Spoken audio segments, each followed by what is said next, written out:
on this presentation, I'm giving you an example that I have written myself, and it includes all the many different things that you should include in your introduction.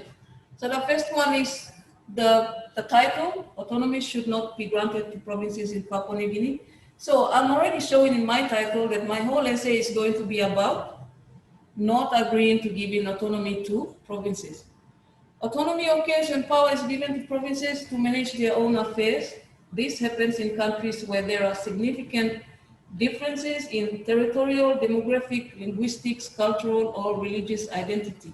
And this does not sound like my own idea because I have borrowed that information from the background information. All right? So this background reading is a longer title in the booklet, but the rule is we can use only 2 words from the title because it's very long. We will use up space unnecessarily, but I can also use the 3 dots here, which are the ellipses that shows that there is some missing information. If you refer to that booklet, you will see the rest of this. The source booklet, and this number stands for my page number. Then I continue to refer to what I have said there. It can be argued that this is very suitable for Papua New Guinea as it has all the characteristics described above. This is my own comment. If I'm bringing source information, I need to give some explanation about what it is I have written here and how it connects to answering the question. So this is my own comment. If you look at when we studied about note cards, we spoke that any source information we bring, we have to have our own comment, our own explanation to show that we understand what we are reading and we are trying to make connection between what we are saying to what we are taking out from the source information.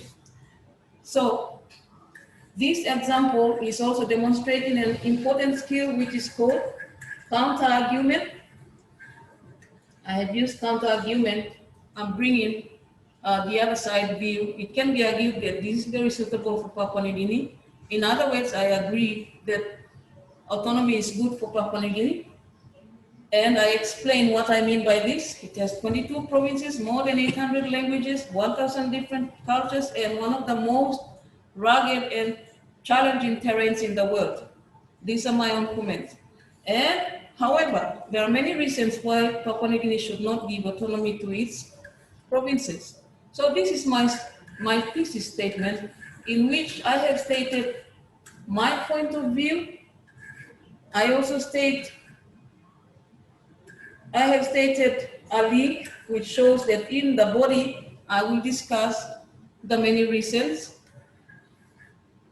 I am setting a direction. I am showing that this is how I'm going to set my ideas in the body of the essay. All right, so I hope that you're going to take note of this.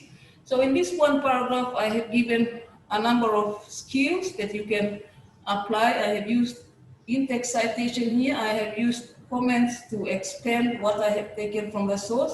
I have also used counter-argument, and I have also created the thesis statement here, which shows the direction, the subject, and the purpose for my writing.